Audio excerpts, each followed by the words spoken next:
একদম lower budget সেগমেন্টে Indian মার্কেটে রেডমি লঞ্চ করে দিয়েছে তাদের নতুন একটা খুবই দুর্দান্ত 5G ফোন। ৮৯৯৯ রুপিতে এই ফোনটা লঞ্চ করা হয়েছে আর ফোনটার নাম হলো রেডমি 13C। আর আজকের ভিডিওতে আমরা এই ফোনটার ফুল ডিটেলস নিয়ে আপনাদের সাথে কথা বলবো।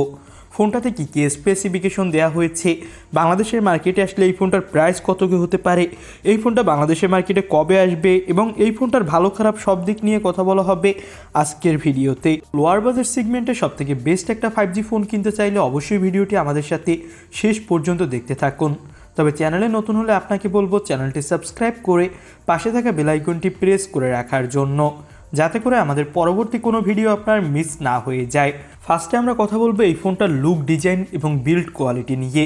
এই ফোনটাতে ব্যাকসাইডে আপনি দেখতে পাবেন ডুয়েল ক্যামেরা সেটআপ এবং এই ফোনটাতে ব্যাকসাইডে দেওয়া হয়েছে পলিকার্বনেটের বডি, আর এখানে দেওয়া হয়েছে একটা বক্সি টাইপ ডিজাইন এবং ব্যাকসাইডের ক্যামেরা বামটা কিন্তু মোটামুটি ভালোই বড়।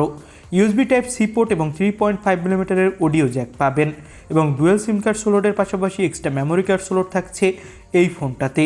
এবং এই ফোনটাতে কিন্তু ব্যবহার করা হয়েছে water drop notch cutting display. তবে বাজেট বিবেচনা করলে এই ফোনটার লুক ডিজাইন ঠিকঠাক। 6.74 ইঞ্চি মাপের একটা IPS LCD ডিসপ্লে পাবেন, যেটা হতে যাচ্ছে 90 হার্টজ রিফ্রেশ রেটের এবং এটা HD+ রেজলিউশনের এবং ডিসপ্লেতে আপনি গরিলা গ্লাসের প্রোটেকশন পেয়ে যাবেন এবং এর পিক ব্রাইটনেস দেওয়া হয়েছে 600 নিটস। তো আমার কাছে মনে হয় বাজেট অনুযায়ী ফোনটার ডিসপ্লে কোয়ালিটি ঠিকঠাকই আছে।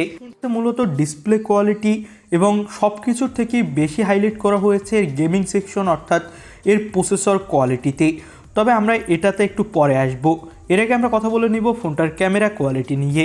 50 মেগাপিক্সেলের প্রাইমারি ক্যামেরা এখানে আপনি পাবেন এবং 0.08 মেগাপিক্সেলের একটা অক্সিলারি লেন্স থাকছে এই ফোনটাতে, যেটাকে আপনি একটা এআই লেন্সও বলতে পারেন এবং 5 মেগাপিক্সেলের সেলফি ক্যামেরা। আর এখানে আপনি এই ফোনটা দিয়ে করা কিছু ভিডিওগ্রাফি এবং ফটোগ্রাফি দেখতে পাচ্ছেন।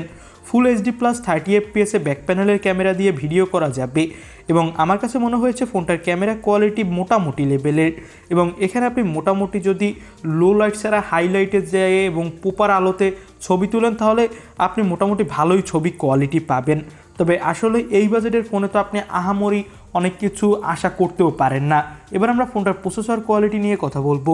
মিডিয়াটেকের Dimensity 6100 প্রসেসর ব্যবহার করা হয়েছে এখানে, যেটা 6 ন্যানোমিটার আর্টিটেকের উপর বেস করে তৈরি এবং এর up to clock speed 2.0 GHz। GPU মালে G57 এবং আমার কাছে মনে হয়েছে এখানে আপনি মোটামুটি লেভেলের গেমিং করতে পারবেন। স্মুথ গ্রাফিক্সে আপনি এখানে PUBG, free fire, call of duty play করতে পারলেও অবশ্যই কিছুটা ল্যাগ কিছুদিনের মধ্যেই পেয়ে যাবেন এবং এই ফোনটাতে আপনি Android 13 এবং MI UI 14 বেস্ট পাবেন এবং এখানে থাকছে 5000 mAh ব্যাটারি এবং 18 ওয়াটের ফাস্ট চার্জার। আর মার্কেটে ফোনটা 3টা কালার ভেরিয়েন্টে পাওয়া যাবে।